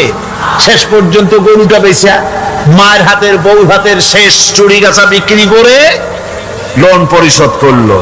বড় লোকের টাকা ওখানে ছিল, ওই টাকায় আরো টাকা গিয়ে জমলো, আর গরিব ফতুর হয়ে গেল। এই জন্য আল্লাহ পাক বলেছেন সুদ হচ্ছে ওয়াহাল্লাল্লাহুল বায়আ ওয়া হাররামা রিবা। আল্লাহ পাক ব্যবসাকে করেছে হালাল, সুদকে করেছেন হারাম। এই সুদের মধ্যে 70টি গুনাহ, তার ছোট্ট গুনাহ হলো নিজের মায়ের সাথে জিনা করা। জোরে কোন নাউজুবিল্লাহ। মায়ের সাথে জিনা করার চাইতেও নিকৃষ্ট, এটা হলো ছোট গুনাহ। টের পাইছেন? এটি হলো ছোট গুনাহ। তাহলে বড় গুনাহ কি? বড় গুনাহ হচ্ছে আল্লাহ আর তার রাসূলের সাথে যুদ্ধ করা। নাউজুবিল্লাহ পড়ে। সুতরাং এই সুদ ভিত্তিক অর্থ ব্যবস্থার, এই সুদ ভিত্তিক অর্থ ব্যবস্থাকে নির্মূল করে দিয়ে ইসলাম যাকাত ভিত্তিক অর্থ ব্যবস্থা কায়েম করেছিল, যার ফলে মানুষ খেয়ে পরে সুখে শান্তিতে বসবাস করেছে। চুরি নাই, ডাকাতি নাই, জেনা নাই, ব্যভিচার নাই, হত্যা নাই, ধর্ষণ নাই। এমন এক সময় এসেছিল কোরআনে কারিমের বরকতে, যাকাত ভিত্তিক অর্থনীতির বরকতে, এমন এক সময় এসেছিল ময়দানে ঢোল পিটানো হতো বাজারে বাজারে, যাকাত কে নেবে, যাকাত কে নেবে, যাকাত কে নেবে। একজন মানুষও খুঁজে পাওয়া যায় নাই যে বলবে যাকাত আমার দরকার। গল্প করলাম? এটা কি গল্প? এটা বাস্তব। হযরত ওমর বিন আব্দুল আজিজ রাহমাতুল্লাহ আলাইহির জামানায় সাদকার টাকা নিয়ে 3টি দিন একজন ঘুরেছেন গ্রামে গ্রামে, ময়দানে ময়দানে। একটা গরিব খুঁজতেছেন সদকার টাকা দেবে, গরিব খুঁজে পাওয়া যায় না। ক্লান্ত শ্রান্ত হয়ে মরুদ্যানের ভিতরে আরাম করতেছেন, এমন সেখানে আর একটা লোক আসছে, ধুলা মলিন বড় একটা বসকা তার সাথে। এই লোকটি তার কাছে গিয়ে বলছে, ভাই আল্লাহ আপনারে আমারে মিলাই দিছে, 3 দিন পর্যন্ত ঘুরেছি কিছু সৎকার টাকা নিয়া, এত বড় দেশের এত জায়গা ঘুরলাম, একটা গরিব পাই নাই যে তারে দেব, আল্লাহ আপনারে মিলাই দিছে, নেন এই টাকাগুলা। তোমার মাথা খারাপ না স্কুল উঠিলা? তুমি কি মনে করছো আমার এই বস্কার মধ্যে ছেঁড়া খাতা? তোমার টুপলায় যে টাকা আছে আমার বস্তায় তার থেকে অনেক বেশি টাকা আছে। তুমি ঘুরতেছো 3 দিন, আমি ঘুরতেছি সপ্তাহকাল, একটা ভিক্ষুক পাই নাই। এটা কিসের বরকতে? ইসলামী অর্থনীতির বরকতে। যখন কিসের বরকতে? কপাল পোড়া জাতি, কপাল পোড়া জাতি। সেই বরকতপূর্ণ সমাজ ব্যবস্থার দিকে না গিয়ে কোন নেতা কোন নেত্রী কি কইল সেদিকে দৌড়ায়, সেদিকে দৌড়ায় পাগলের মতো। হেমিলেনের বংশীবাদক বাঁশি বাজায় চললো, আর ইঁদুর বাঁদর সব পিছনে ছুটলো। এর কোনো মানে হয় না। কোরআনে কারিমের 3টি আয়াতে যাকাতের কথা এভাবে বলা হয়েছে, ইয়া আইয়ুহাল্লাযীনা আমানু আনফিকু মিন তাইয়্যিবাতি মা কাসাবতুম ওয়া মিম্মা আখরাজনা লাকুম মিনাল আরদ। হে ইমানদার লোকেরা, তোমরা যে সব পবিত্র অর্থ সম্পদ উপার্জন করো সেগুলি, এবং আমি জমিন থেকে তোমাদের যে ফসল দান করি, ফসল উৎপাদন করে দেই, তার থেকে তোমরা আল্লাহর পথে খরচ করো। এ গেল 1 নম্বর আয়াত। 2 নম্বর, প্রথম আয়াত বলা হয়েছে সূরা বাকারায়, আর সূরা আনআমে বলা হচ্ছে কুলু মিন সামারিহি ইযা আসমারা ওয়া আতু হাক্কাহু ইয়াওমা হাসাদিহি। তার উৎপাদিত ফল ফসল তোমরা খাও, আর ফসলের একটি অংশ ফসল কাটার দিনেই আল্লাহর হকটা, আল্লাহর অধিকারটা আদায় করে দাও। যেদিন তোমরা ফসল কাটবে সেদিনই অধিকারটা আদায় করে দাও। এই যে একটা ফরজ, এই ফরজটা মুসলমানেরা বেমালুম ভুলে গিয়েছে। ফসলের যাকাত তারা দেয় না। ফসলের যাকাতকে বলা হয় ওশর। কি বলা হয়? ওশর। এই ওশর এখন যদি আপনি গ্রামে গিয়া কোন শিক্ষিত লোককে যদি জিজ্ঞেস করেন, ভাই ওশর কি চেনো? সে বলবে, ভাই ওশর এটা কি জাতীয় প্রাণী, সারপোকা না তেলাপোকা না আরশোলা, আমি তো এই নামটাম তেমন শুনি নেই, বুঝবি না ওশরটা কি জিনিস। অথচ নামাজ রোজার মতোই ফরজ ওশর আদায় করা। কবে আদায় করবেন? যেদিন আপনি ফসল কাটবেন সেই দিনই ওশর আদায় করে দিবেন। পরিমাণটা কি হবে? পরিমাণ হবে আকাশের বৃষ্টির পানি দিয়ে, আকাশের বৃষ্টির পানি দিয়া যদি ফসল হয় তাহলে দিবেন 10 ভাগের 1 ভাগ। 10 মণ যদি ধান হয়, গম হয়, ডাল হয়, 1 মণ আল্লাহর অধিকার আদায় করে দিবেন। অধিকারটা কার? আল্লাহ কি করবে দিয়ে? আল্লাহর অধিকার মানে গরিবের অধিকার, গরিবের হক। এই অধিকারটা আদায় করে দাও। 10 মণ হলে কয় মণ? কি হলে? যদি আকাশের বৃষ্টির পানিতে হয়। আর যদি আপনার সেচের মাধ্যমে হয়, সেচ পরিকল্পনার মাধ্যমে পয়সা খরচ করে পেট্রোল ডিজেল লাগায়া ইঞ্জিন চালায়া পানি উঠাইয়া কষ্ট করে ফসল ফলাইছেন, তাহলে আল্লাহ পাক বলছেন 10 মণে 1 মণ দেওয়া লাগবে না, তোমার খরচ হইছে বেশি। বান্দারে, তোমার উপরে আল্লাহ পাক জুলুম করবেন না, এবার 20 মণ হলে তার থেকে 1 মণ দিও। সুবহানাল্লাহ। ওয়ামাল্লাহু বিযাল্লামিন লিল আবিদ। আল্লাহ রাব্বুল আলামিন তার বান্দার উপর জুলুম করেন না। সুবহানাল্লাহ। কোন এইভাবে করে ওশরের যাকাতটা তোমরা ঠিকমতো আদায় করে দিও। ওশরটা দিও, ফসলের ওশর দিও, আর টাকার যাকাত দিয়ে দিও।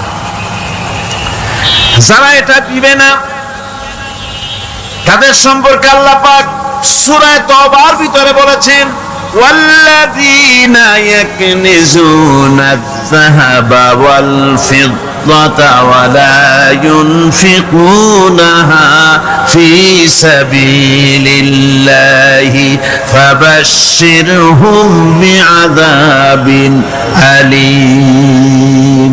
যারা নাকি স্বর্ণ এবং রৌপ্যকে সঞ্চয় করে, জমা করে, ওয়ালা ইউনফিকুনাহা ফি সাবিলিল্লাহ, আর আল্লাহর রাস্তায় তা খরচ করে না, ফাবাশশিরহুম বিআযাবিন আলীম, তাদেরকে কঠিন পীড়াদায়ক শাস্তির সুসংবাদ দাও।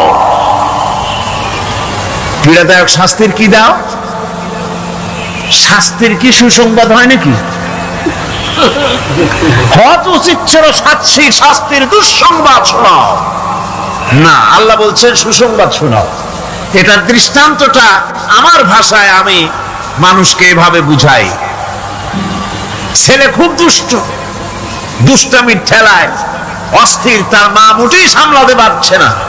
তখন মা বলে, বেটা আমার কথা তো শুনলি না, তোর বাবা আসুক, তারপরে আমি তারে নালিশ করব। এমন পিট্টি দেবে, মজা টের পাবি। তখন পিট্টি দিলে কি মজা লাগে নাকি? তার মানে শাস্তির তীব্রতা বুঝাবার জন্য বলা হচ্ছে, মজাটা টের পাবা। আল্লাহ রাব্বুল আলামিন বলছেন, কঠিন পীড়াদায়ক শাস্তির সুসংবাদ ওদের দাও, সোনা রূপা যারা জমা করে রাখে, যাকাত দেয় না, আল্লাহর রাস্তায় খরচ করে না। সোনা এখন পুরুষেরও ব্যবহার করা আরম্ভ করছে। অবশ্য চিটাগং এ এমন কাম শুরু হয় নাই। ছাত্র, শিক্ষক, অফিসার গলা একটা শোনাচ্ছেন, শীতের দিনেও সামনের বোতাম খুলে রাখে যাতে চেনটা সকলে দেখে। মিয়া সাহেব, এটা সোনার চেন না, জাহান্নামের আগুনের শিকল পড়েছো। পুরুষের জন্য এক রত্তি সোনাও হারাম। তোমার শরীরের সৌন্দর্য বাড়াবার জন্য স্বর্ণ ব্যবহার করতে পারবে না। স্বর্ণরৌপ্য জমা করলো আর আল্লাহর রাস্তায় খরচ করলো না। রব্বুল আলামিন বলেন, ইয়াউমা ইউহমা আলাইহা ফি নারি জাহান্নামা ফাতুকওয়া বিহা জিবাহুহুম ওয়া জুনুবুহুম ওয়া যুহুরুহুম। একদিন আসবে এমন যেদিন এই সঞ্চিত ধনরাশি, সোনা দানাগুলি জাহান্নামের আগুন দিয়ে জ্বালানো হবে। আর জাহান্নামের আগুন দিয়ে জ্বালায়া এইগুলি দিয়ে তার পিঠের উপরে আর পাঁজরে সিল মারা হবে জাহান্নামের আগুন দিয়া। বলা হবে, হাদা মা কানাজতুম লিআনফুসিকুম ফাযুকু মা কুনতুম তাকনিজুন। মজা চাখো, স্বাদ গ্রহণ করো। এ হলো তোমার সেই সঞ্চিত সম্পদ, সঞ্চিত ধনরাশি যা তুমি জমা করেছো আর আল্লাহর রাস্তায় খরচ করনি। এখন এর শাস্তি গ্রহণ করো।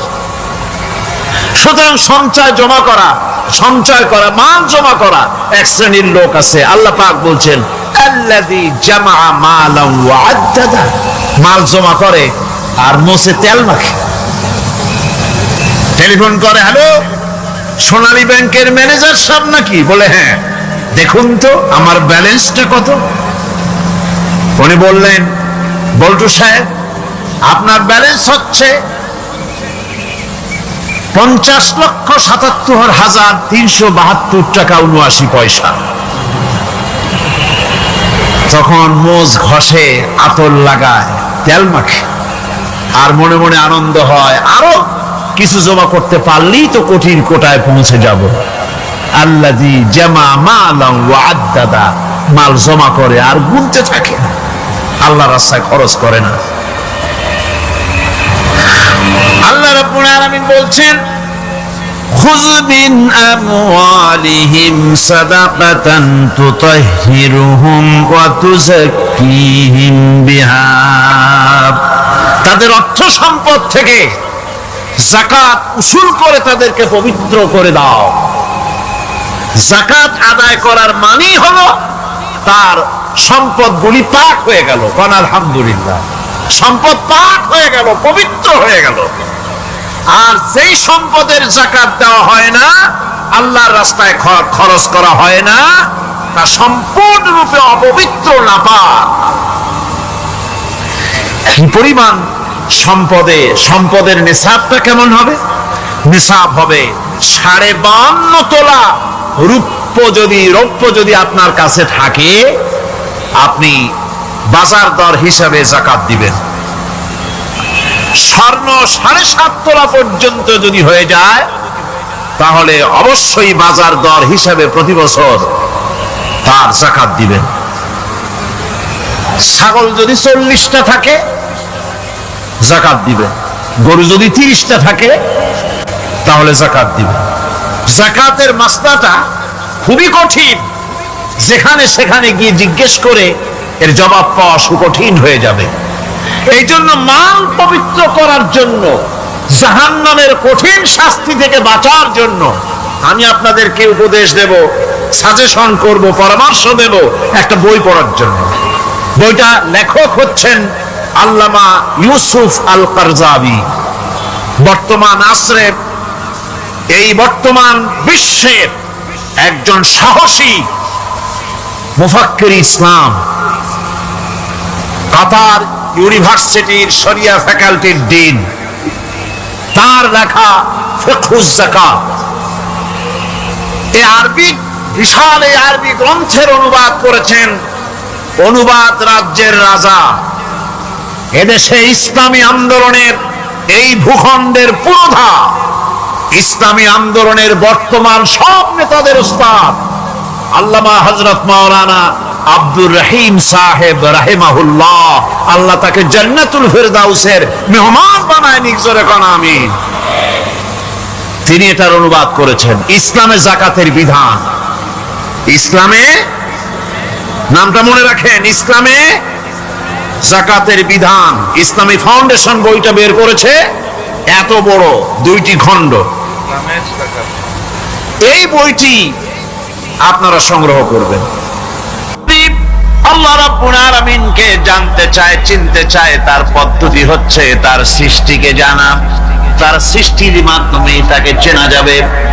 আল্লাহ পাক বলেন, আল্লাযীনা ইয়াযকুরুনাল্লাহা কিয়ামান ওয়া কুউদান ওয়া আলা জুনুবিহিম ওয়া ইয়াতাফাক্কারুনা ফী খালকিস সামাওয়াতি ওয়াল আরদ রব্বানা মা খালাকতা হাযা বাতিলা সুবহানাকা ফাকিনা আযাবান নার।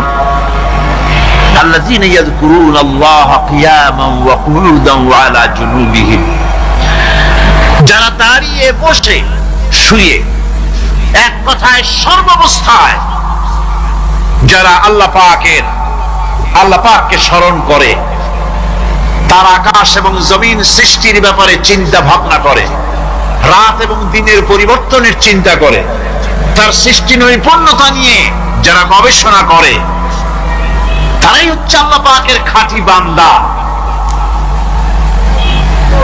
একজন সত্যানুসন্ধানী, চোখের সামনে যখন নিখিল বিশ্বের পরমাণু থেকে শুরু করে সূর্য, চন্দ্র, গ্রহ, নক্ষত্র, বিশাল আকাশ পর্যন্ত, গাছপালা, তরুলতা, সমুদ্র, মহাসমুদ্র, পশু পক্ষী ইত্যাদি যখন তার নজরে পড়ে, তখন একজন সত্যের অনুসারী ব্যক্তি, একজন সত্যের অনুসন্ধানী ব্যক্তি তার মুখ থেকে বেসাক্তা স্বতঃস্ফূর্ত ভাবে নিজের অজান্তে মুখ থেকে যে শব্দটা বেরোয়, সে শব্দটা হচ্ছে আলহামদুলিল্লাহি রাব্বিল আলামিন। সমস্ত প্রশংসা হচ্ছে ওই আল্লাহ পাকের, যিনি এগুলিকে সৃষ্টি করেছেন। আর তিনি কোনো কিছু কি বেকার সৃষ্টি করেন নাই, খামোখা সৃষ্টি করেন নাই। প্রত্যেকটির পেছনে রয়েছে বিরাট বিরাট উদ্দেশ্য।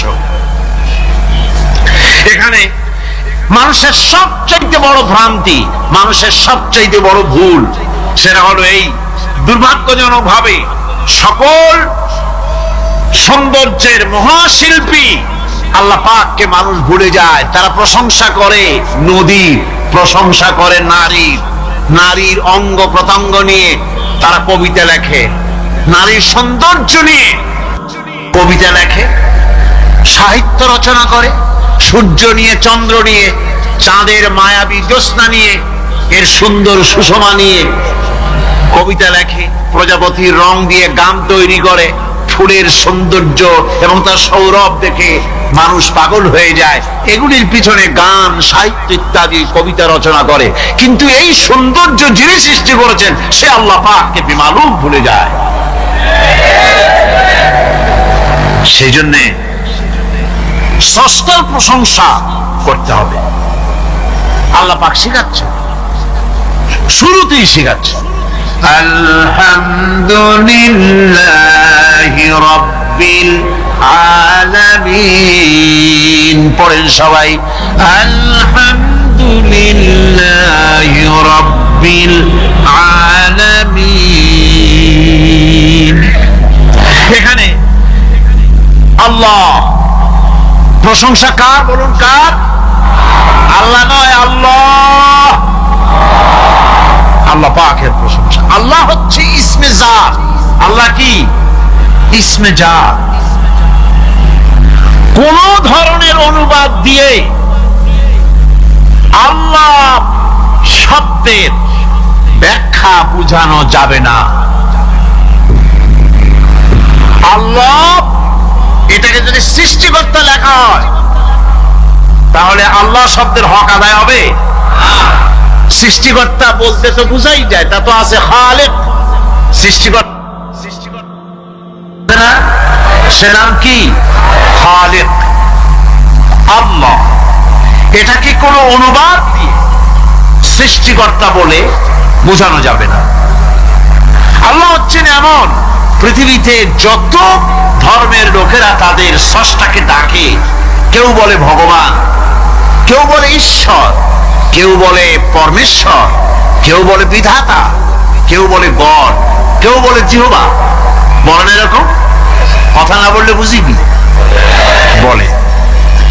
এর প্রত্যেকটি শব্দের প্রতিশব্দে স্ত্রীলিঙ্গে অন্য শব্দ আসবে। ভগবান বললে কি হবে?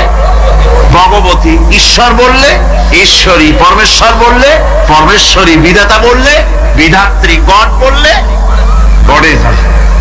এখন গড আরো বেকায়দা। গডটারে যদি উল্টায় দেন, এমন সর্বনাশ হবে যা বলার মতো না। আর এই শব্দ দিয়েও বোঝার উপায় নাই যে তারা কি বলতে চায়। শব্দকে খণ্ডিত যদি করা হয় তাও বোঝা যাবে না যে কি বলতে চায়।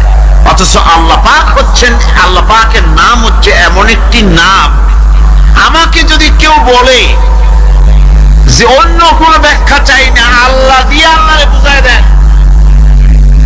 তো আল্লাহ দিয়ে আল্লাহরে বুঝানো যাবে। এরকম কোরআনে কারীমের মধ্যে আল্লাহ আয়াতে কারিমা সেট করে রেখেছেন। সুবহানাল্লাহ। যদি আপনারা বলেন আমাকে যে আল্লাহ দিয়ে আল্লাহর পরিচয় করায় দেন, তো আমি বলবো আল্লাহ রাব্বুল আলামিন কোরআনে কারীমের মধ্যে বলেছেন, আল্লাহু লা ইলাহা ইল্লা হুয়াল হাইয়ুল কাইয়্যুম। কোন সূরা আছে? কোন আয়াতে? আয়াতুল কুরসি। পড়তে ইচ্ছা করে না? পড়েন আমার সাথে। আল্লাহু লা ইলাহা ইল্লা হুয়াল হাইয়ুল কাইয়্যুম। আল্লাহ হচ্ছেন তিনি, যিনি ছাড়া কোনো উপাস্য নাই, কোনো ইলাহা নাই, কোনো মাবুদ নাই, যিনি ছাড়া আর কোনো ইবাদতের মালিক নাই। আর যিনি হচ্ছেন সদা জাগ্রত চিরঞ্জীব, সার্বভৌমত্বের একচ্ছত্র মালিক, যিনি সদা জাগ্রত চিরঞ্জীব, তিনি হচ্ছেন আল্লাহ। এখন কেউ যদি বলেন আল্লাহ অক্ষর কি, এক একটা অক্ষর বাদ দিয়া আল্লাহরে চিনায় দেন, তাও চিনানো যাবে। আল্লাহর প্রথম অক্ষর যদি বাদ দেন কি থাকবে? কোরআনে কারীম বলছে তা দিয়েও বোঝা যাবে। লিল্লাহি মা ফিস সামাওয়াতি ওয়া মা ফিল আরদ। আল্লাহ হচ্ছেন তিনি যার জন্য আকাশ আর জমিন, আকাশ এবং জমিনের একচ্ছত্র মালিক। এর মাঝখানে যা কিছু আছে সব কিছুর মালিকানা যার হাতের মুঠায়, তিনি আমার আল্লাহ। তিনি কে? আল্লাহ। এরপরে যদি বলেন আর একটা নাম ছেড়ে দেন, আলিফ সাল্লাম একটা নাম ছেড়ে দিলাম, তাহলে কি থাকলো? লাহ থাকলো, দুইটা অক্ষর থাকলো লাহু। এই লাহু দিয়েও আল্লাহ রাব্বুল আলামিনের সিফাতকে, তার গুণকে বোঝা যাবে।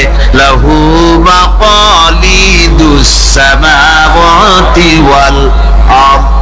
আল্লাহ পাক বলেন আসমান এবং জমিনের রিজকের চাবিকাঠি আল্লাহ পাকের হাতে, যাকে খুশি তিনি পর্যাপ্ত রিজেক দান করেন। কেউ যদি বলেন লামটাও ভাড়া দেন, লামটাও ছেড়ে দেন, দিলাম নাম একটা ছেড়ে, থাকলো কি? একটা অক্ষর থাকলো হু। এই হু দিয়ে আমার আল্লাহরে চেনা যাবে। ওয়া হুয়াল গফুরুল ওয়াদুদুল আরশিল মাজিদ ফাআলুল লিমা ইউরিদ। আমার আল্লাহ হচ্ছেন তিনি, যিনি ক্ষমাশীল, যিনি দয়াবান, যিনি বান্দাকে মহব্বত করেন, যিনি হচ্ছেন আরশে আজিমের মালিক, তিনি হচ্ছেন সেই মহান সত্তা যিনি যা খুশি তাই করতে পারেন। সুতরাং আল্লাহ হচ্ছেন এমন এক লফজ, এমন এক নাম, এমন এক ইসমে জাত যার কোনো বিকল্প নাই, যা অনুবাদ করে আল্লাহকে স্রষ্টা বললে এটা সারবে না, সৃষ্টিকর্তা বললে সারবে না। আল্লাহ পাকের নামের বিরাট বিশাল ব্যাপক অর্থ রয়েছে। সুতরাং আল্লাহকে আল্লাহই বলতে হবে। আল্লাহকে কি বলতে হবে?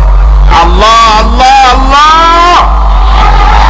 কত মজাই নামে, সুবহানাল্লাহ, কত মজাই নামে। দেখেন আল্লাহ রাব্বুল আলামিন এমন রব, বাংলাদেশের কুকুর আর আমেরিকা ইউরোপের প্রধান দেশের কুকুর একরকম নয়। আমাদের দেশের পশু ইউরোপ আমেরিকার শীত প্রধান দেশের পশু একরকম নয়। তার কারণ হলো আমাদের দেশে শীত কম, নাতিশীতোষ্ণ অঞ্চলের মধ্যে খানিকটা পড়ে যায়। এখানে পশুদের গায়ে কম পশম থাকলে কোনো অসুবিধা নাই। ভেড়া, ঘোড়া, কুকুর, বন্য প্রাণীকে কেউ তো কম্বল দেয় না, ল্যাপ দেয় না, রাজাই দেয় না, খাতা দেয় না, চাদর দেয় না। আল্লাহ রাব্বুল আলামিন তিনি এমন রব, শীত প্রধান দেশের পশুদের গায়ে পশম দিয়া চিরস্থায়ী কম্বল জড়ায় দিয়েছেন। এটা হচ্ছে রব। প্রতিপালনের পদ্ধতি কি সুন্দর করে তিনি প্রতিপালন করছেন, কি সুন্দর করে তিনি পশু পক্ষীগুলিকে তাদের আহার জোগাড় করছেন, প্রতিপালন করছেন। তিনি রব, মানুষকে সৃষ্টি করেছেন, আমাদেরকে সৃষ্টি করেছেন, সুবহানাল্লাহ, সকল প্রয়োজন মিটিয়েছেন, একটা জিনিস বাদ রাখেন। আমাদের মুখে দাঁতের দরকার ছিল, মায়ের পেট থেকে দাঁত নিয়ে আসিনি। মায়ের পেট থেকে আসার পরে আমাদের খাবারের দরকার ছিল। লক্ষ্য করেন রব কারে বলে, লক্ষ্য করুন। মায়ের পেটের মধ্যে যখন ছিলাম ওখানে কোন রোগের জীবাণু ঢুকতে পারে নাই। ফি করারিন মাকিন, একটি সুরক্ষিত জায়গায় আল্লাহ রাব্বুল আলামিন বাচ্চাকে রেখেছেন, যেখানে কোনো সর্দি হবে না, জ্বর হবে না, সর্দি হবে না, ব্রঙ্কাইটিস হবে না, ডায়াবেটিস হবে না, প্রেসার হবে না। মায়ের পেটের মধ্যে বাচ্চাকে এমন জায়গায় আল্লাহ যত্ন করে রেখেছেন। এই বাচ্চা যখন মায়ের পেট থেকে বেরিয়ে এলো তখন তার পরিবেশ অত্যন্ত খারাপ। এখানে পলিউশন আছে, এখানে কার্বন ডাই অক্সাইড আছে, এখানে বিষাক্ত হাওয়া আছে, এখানে দূষিত আবহাওয়া রয়েছে। প্রতি মুহূর্তে রোগ তাকে হামলা চালাতেছে। এই রোগের থেকে সে বাচ্চা বাঁচবে কি করে? এজন্য রব্বুল আলামিন তিনি এমন রব, মায়ের বুকের মধ্যে যে খাবার তৈরি করলেন বাচ্চার, ওই খাবারের মধ্যে বাচ্চার ওষুধও আল্লাহ পাক বানাইয়া দিলেন। মায়ের বুকের দুধ শুধু দুধ নয়, এটা ওষুধ। সুবহানাল্লাহ, এটা খাদ্য, এটা ওষুধ, এটা ভিটামিন, এটা ক্যালসিয়াম, এটা কার্বোহাইড্রেট, যা দরকার বাচ্চার জন্য সব আল্লাহ মায়ের দুধের মধ্যে দিয়ে দিলেন। যতক্ষণ বাচ্চা পেটে ছিল দুধ ছিল ঘন, যখন বাচ্চা মায়ের পেট থেকে বেরিয়ে এলো দুধটা হয়ে গেল পাতলা। এই পাতলা দুধটা খাবে, ওষুধ আছে এর মধ্যে, ভিটামিন আছে, খাইতে যেন বিস্বাদ না হয় একটু মিষ্টি দিয়ে দিলেন আল্লাহ, যাতে বাচ্চা মুখ ফিরিয়ে না নেয়, সেজন্য খাইতে চায়। তারপরে যখন বাচ্চার হাড্ডি খেতে হবে, মাছ খেতে হবে, গোশত খেতে হবে, দুধের আর দরকার নাই। তার শরীরের ভিতরে রেজিস্ট্যান্স, রোগ প্রতিরোধক শক্তি তৈরি হয়েছে। এখন আরো ভালো খাবার দরকার।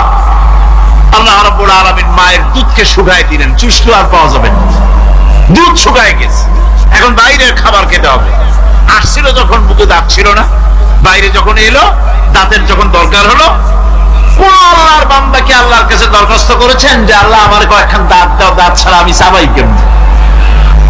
এই সবগুলি দাঁত কে সেট করে দিলেন? রব্বুল আলামিন দাঁতগুলিকে সেট করে দিলেন। মুখের মধ্যে দাঁত এসে গেল। আল্লাহ রাব্বুল আলামিন শরীরটাকে সাজিয়ে গুছিয়ে, হিউম্যান বায়োলজি যাকে বলা হয়, এই শরীরকে যে সুন্দর করে আল্লাহ পাক তৈরি করলেন, বলে শেষ করা যাবে না কত সুন্দর করে আল্লাহ পাক বানিয়েছেন। আপনার মাথার ভিতরে সেল তৈরি করা হলো, ব্রেন তৈরি করা হলো। এই ব্রেনটা শুকনা জায়গায় রাখা হয় নাই। শুকনা জায়গার মধ্যে ব্রেনটা যদি থাকতো, নড়াচড়া করে আপনার ব্রেনের যে টেকনোলজি আল্লাহ পাক ইউজ করেছেন সেটা অসুবিধাগ্রস্ত হতো। এই জন্য ক্রিম যেভাবে পানির মধ্যে ভাসা থাকে, পানির মধ্যে ভাসমান ক্রিম মাখন যেভাবে রাখা হয়, সামান্য পানির মতো করে এর ভিতরে ব্রেনটাকে রাখা হয়েছে। এই ব্রেনের ভিতরে, ব্রেন হচ্ছে পৃথিবীতে কম্পিউটার, আজকের পৃথিবীর শ্রেষ্ঠ আবিষ্কার। কিন্তু মানুষের মাথায় যে কম্পিউটার আল্লাহ পাক দান করেছেন, এই কম্পিউটারের সামনে দুনিয়ার কম্পিউটার এতিম। এবার লন্ডন গিয়েছিলাম, প্রত্যেক বছর 1.5 মাস 2 মাস সময় পাই, কিন্তু আপনারা দোয়া করেছেন এখন পার্লামেন্টে সময় দিতে হয় বেশি। বিদেশের সফর কমে গিয়েছে। 10 দিনের জন্য গিয়েছিলাম, ওরা আমাকে একটা ডায়েরি দিল। সেই ডায়েরিটার ভিতরে ডিজিটাল ডায়েরি, এই ডায়েরির মধ্যে তারা বলল যে এরকম, এই যে কাগজটা আপনারা দেখতে পাচ্ছেন, এই রকমের কাগজের 10 লক্ষ পাতা লিখতে যত কাগজ লাগে, এরকমের 10 লক্ষ পাতার লেখা ছোট্ট এই ডায়েরিটার মধ্যে ঢুকাই দেওয়া যায়। 10,000 টেলিফোন নাম্বারের মেমোরিতে তুলে দেওয়া যায়। এটা হচ্ছে লেটেস্ট আবিষ্কার। কিন্তু আল্লাহ পাক মানুষের যে ব্রেনটা তৈরি করলেন, পৃথিবীতে যা আছে এ সব কিছু একটা মানুষের ব্রেনের মধ্যে, সমস্ত তত্ত্ব, সমস্ত ফ্যাক্টস,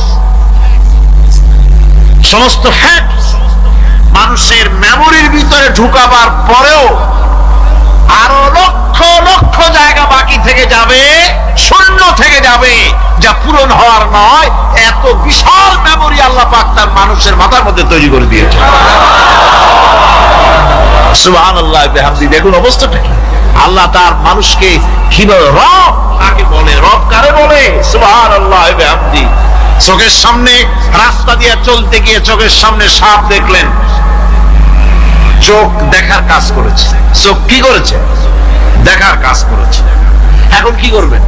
চোখ কিন্তু দেখে বসে থাকে নাই, চোখ দেখা মাত্রই ট্রান্সমিট করেছে ব্রেনকে। ব্রেন সাথে সাথে অ্যাকশন নিতে বলেছে হাতকে আর পাওকে। হাতে লাঠি থাকলে পিটাও, লাঠি না থাকলে পাকে বলেছে দৌড় মারো। এই যে সাপ দেখলো, চোখ, চোখ এটাকে পাঠাই দিল ব্রেনকে, ব্রেন পাঠাই দিল অ্যাকশনে হাতে আর পায়ে। এতে কিন্তু 1 সেকেন্ড সময় লাগে নাই। 1 সেকেন্ডের কয়েক লক্ষ ভাগের 1 ভাগের ভিতরে মানুষ অ্যাকশনে এসে গিয়েছে। সুবহানাল্লাহ। এর নাম হচ্ছে রবের নাম কি? তার অফুরন্ত সৃষ্টি, অফুরন্ত সৃষ্টি। মানুষের হাত তৈরি করেছেন, চোখ তৈরি করেছেন। চোখে কিন্তু আমরা নেগেটিভ দেখি। চোখে আমরা কি দেখি? নেগেটিভ দেখি। এই নেগেটিভটা চোখ ক্যাচ করে ব্রেনের ভিতর থেকে পজিটিভ হয়ে কে বের করে দেয়? সুবহানাল্লাহ। কানে অসংখ্য শব্দ শুনি, কিন্তু কোন শব্দ তো জড়ায় যায় না। অসংখ্য শব্দ আমরা শুনি, যেমন রেডিও। রেডিও ঘুরাচ্ছেন, 9 ব্যান্ড রেডিও অথবা এর থেকেও বেশি ব্যান্ডওয়ালা রেডিও। আপনি যখন ঘোরাচ্ছেন কোন সেন্টার ধরার জন্য, অনেক সময় 4-5টা সেন্টার জড়ায় যায় না? জড়ায় কিনা? 4-5টা সেন্টার জড়ায় যায়, সর্বনাশ হয়ে যায়। কোনটা তুই কোনটা শুনবে? তো এইরকম করে আপনার কানের ভিতরে শব্দগুলি সব জড়াইয়া জড়াইয়া পাকাইয়া আপনার কানের মধ্যে একটা বিশ্রী আওয়াজ সৃষ্টি করে দিতে পারত। কে স্তরে স্তরে শব্দগুলিকে শোনার ব্যবস্থা করেছে। আপনার জিহ্বার ভিতরে হাজারো রকমের স্বাদ গ্রহণ করার জন্য একটা জিহ্বায় এতগুলি টেস্ট নেওয়ার ক্ষমতা কে তৈরি করে দিলেন? আল্লাহ রাব্বুল আলামিন। সুবহানাল্লাহ বিহামদি। তিনি হচ্ছেন রব, যিনি মানুষের প্রতিপালন সৃষ্টি করেন এবং প্রতিপালন করেন, এমনি এমনি ছেড়ে দেন। এরপরে মানুষের সব প্রয়োজন তিনি মিটিয়েছেন। মানুষের জীবন ধারণের জন্য সব থেকে বড় প্রয়োজন পানি। সবচেয়ে বড় প্রয়োজন কি? পানি। জোরে কোন কি? পানি। জীবনের জন্য পানি এবং আর্দ্রতা, এই দুটি জিনিস অপরিহার্য, এছাড়া জীবন বাঁচবে না। আমরা দেখতে পাই সমুদ্র ভরা পানি মজুদ আছে, লক্ষ্য করে, সমুদ্র ভরা পানি মজুদ আছে, নদী খাল বিল ভরা পানি মজুদ আছে, কিন্তু এটাই তো যথেষ্ট নয়। রব হচ্ছেন তিনি যিনি এই বিশাল বিশাল পানির মজুদ থেকে বাতাসকে যিনি বলেন, যিনি প্রতিনিয়ত বাষ্পীয় আকারে পানিগুলিকে সমুদ্র থেকে উত্থিত করেন, পানিগুলিকে উত্থিত করেন মহাকাশে।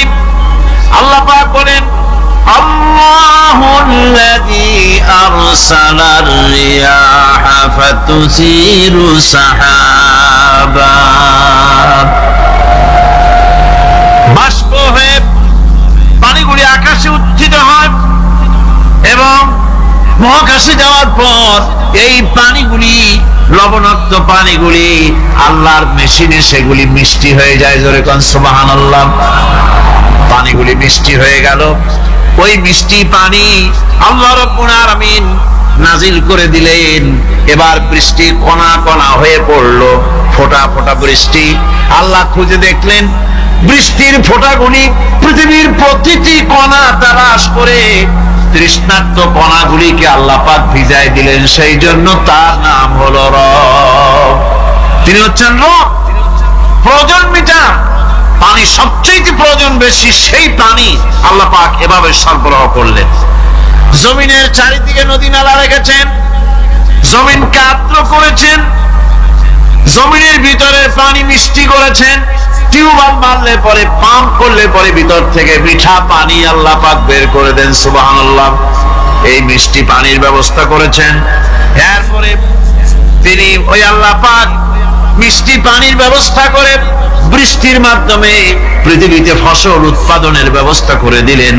সেজন্য আল্লাহ পাক কোরআনে কারীমের মধ্যে বলেছেন, ওয়াজআলনা মিনাল মাই কুল্লা শাইইন হাই, পানি দ্বারাই আমি সব বস্তুকে সজীব রাখি। বৈশিষ্ট্যের দিক থেকে পানির রয়েছে অনেক গুণ, আশ্চর্য গুণ। পৃথিবীর ৭৫% হচ্ছে পানি। আকাশ থেকে অর্থাৎ চাঁদ থেকে যখন চাঁদে ভ্রমণকারীরা যখন ছবি তুলেছে, তো সেই ছবিতে ব্লু রং এসেছে বেশি, সবুজ এসেছে কম। সবুজ হলো গাছপালা, আর ব্লু হচ্ছে পানি। সমুদ্রের পানির রং হচ্ছে নীল। মানুষের শরীরের ভিতরে ৬০% পানি, গাছের মধ্যে রয়েছে পানি। পানি ছাড়া পৃথিবীর বাঁচার কোনো পথ নাই। আবার দেখেন, প্রচন্ড শীতের কারণে, ঠান্ডার কারণে যেসব এলাকায় তাপমাত্রা হিমাঙ্কের নিচে এসে যায়, সেই সব দেশে সমুদ্রের পানি আর দরিয়ার পানিগুলি বরফ হয়ে যায়।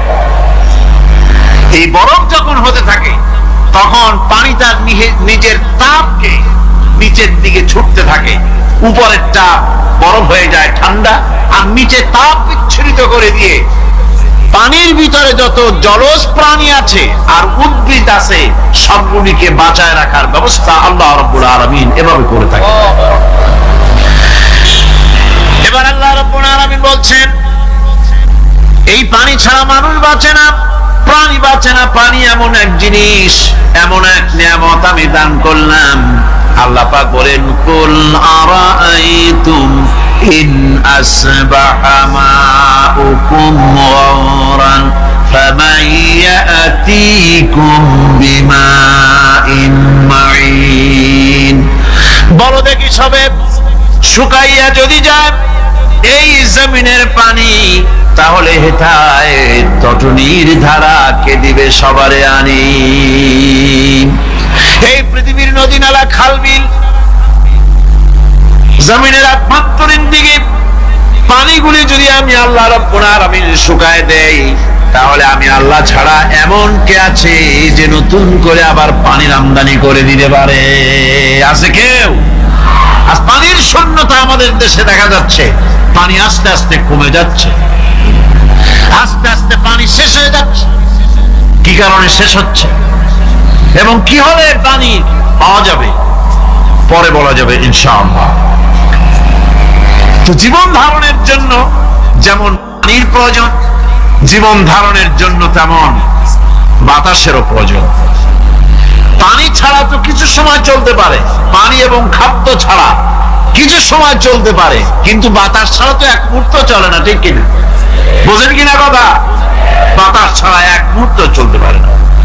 অথচ আল্লাহ রাব্বুল আলামিন এই বাতাস দিয়ে গোটা আকাশকে, শূন্য জায়গাগুলি বাতাস দিয়ে ভরে রেখেছেন, যাতে করে কারো বাতাসের কোনো অসুবিধা না হয়, শ্বাস করতে কোনো কষ্ট না হয়। প্রাণী জগৎকে বাতাস দিয়ে বাঁচিয়ে রাখার জন্য আল্লাহ পাক মহাশূন্যকে এভাবে সব এলাকা বাতাস দিয়ে ভরে রেখেছে। এই জন্য তার নাম হচ্ছে রব। এটাই হচ্ছে রুবুবিয়তের নমুনা। আমার ভাইয়েরা, আল্লাহ রাব্বুল আলামিন পানি দিলেন, বাতাস দিলেন, খাদ্যের ব্যবস্থা করে দিলেন। শস্য শ্যামল এলাকায় আল্লাহ পাক সব জায়গাগুলিতে শস্য শ্যামল হোক অথবা উষর ধূসর মরুভূমি হোক, সারা পৃথিবী জুড়ে আল্লাহ রাব্বুল আলামিন খাবারের দস্তরখান বিছায় রেখেছেন। ওয়ামা মিন দাব্বাতিন ফিল আরদি ইল্লা আলাল্লাহি রিজকুহা। এই পৃথিবীর বুকে এমন কোন বিচরণশীল জীব নাই যেই জীবের রিজকের দায়িত্ব আমি আল্লাহ আমার নিজ হাতে গ্রহণ করি নাই। জোরে বলেন সুবহানাল্লাহ। সব রিজেক আমি ছড়ায় রেখেছি বিশ্ব জুড়ে সর্বত্র।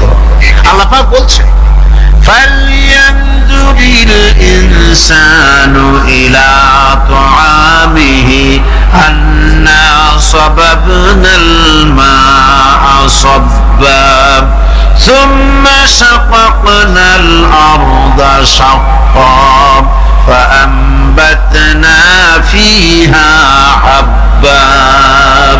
আল্লাহ পাক বলছেন, মানুষের উচিত নিজ খাদ্যাদির দিকে লক্ষ্য করা, নিজের খাদ্যের দিকে লক্ষ্য করা।